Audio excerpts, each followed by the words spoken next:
মহাকাশপ্রেমীদের জন্য এই দিনটি অনন্য। ইউরোপের আকাশে দৃশ্যমান ২১ শতকের সেরা সূর্যগ্রহণ। আইসল্যান্ডের পর স্পেনেও দেখা মিলেছে মহাজাগতিক দৃশ্য পূর্ণগ্রাস সূর্যগ্রহণের। সাক্ষী হলেন লাখ লাখ মানুষ।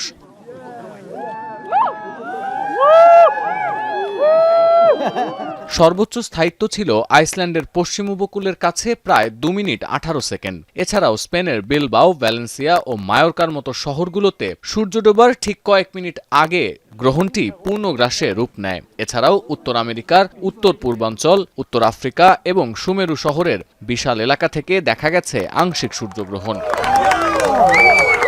এই গ্রহণকে কেন্দ্র করে স্থানীয় পর্যটকদের ঢল নামে গ্রহণ দেখতে যাওয়ার স্পটগুলোতে। গ্রহণপ্রেমীদের জন্য বিশেষ এক্লিপস ফ্লাইট এবং সমুদ্রযাত্রার আয়োজন করে এয়ারলাইন্স ও ক্রুজ কোম্পানি। পূর্ণগ্রাস সূর্যগ্রহণ হচ্ছে এমন এক মহাজাগতিক ঘটনা যখন সূর্য ও পৃথিবীর ঠিক মাঝখানে এসে পড়ে চাঁদ। পৃথিবী থেকে দেখলে মনে হয় কিছু সময়ের জন্য ঢেকে গেছে সূর্য। দিনের আলোতেই অন্ধকার নেমে এসেছে পৃথিবীতে। সতীর্থ কর্মকার, এখন বিশ্ব।